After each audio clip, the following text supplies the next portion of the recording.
Louis, against the side that are pushing for promotion, the Ginger Reds was always going to have a tough afternoon, and on a pitch that, well, quagmire is probably quite a nice description of it. That just made it tougher for Grantham. Yeah, I've said in the previous interviews I've just done with the radio that this game shouldn't be on. It's an embarrassment to the league, I think. It ruined it. There was 300 fans here today. I think they probably should get a refund because there was nothing in the game because of the pitch. Both teams have really good players on the pitch, both teams have good technical players on the pitch, but nothing came through. It was just a game of head tennis, and they're bigger and stronger than us, so that's why they won the game.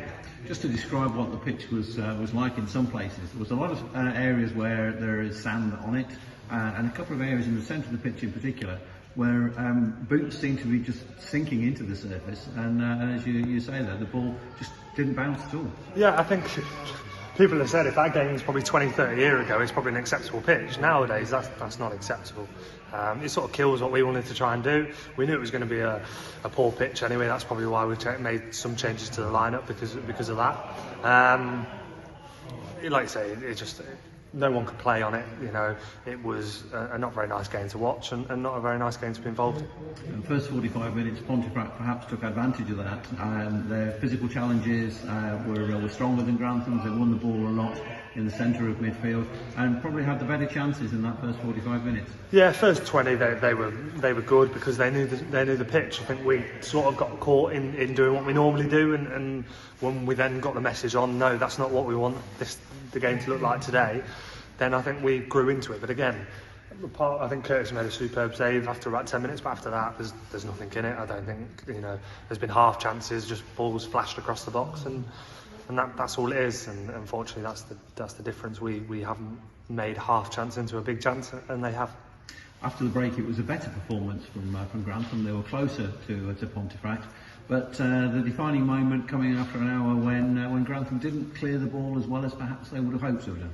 Yeah, it's a poor goal for us to concede. It's the second phase, which is 2-2 now. We've cleared it and done really well on most corners today.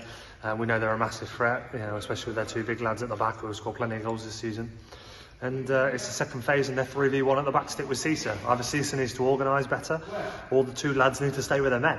And the two lads who I asked to mark those two players, they've sort of let us down by not following the men and rushing out. I think probably got excited because we did a really good clearance from the corner, and we need to defend the back post miles better than we did today. But what Grantham do show these days is if they do go behind, they don't give up. And 2 or 3 minutes into added time, could have snatched a point. Yeah, maybe. To be fair, that's probably what the game probably deserved. It probably deserved to be fair a 0-0 because there wasn't much on it. And yeah, we had a half chance right near the end. We put pressure on them, but that's what you can do on this pitch. It's not like we could work what we wanted to work on in terms of the patterns of play that we worked on, in terms of the areas of the pitch we want to get into to deliver from. None of that came off today. It was literally about the lads who played. They put in a shift, and that's all I could ask because there ain't going to be much quality on that pitch that was going to come out. Louis, thank you very much. Cheers, thank you.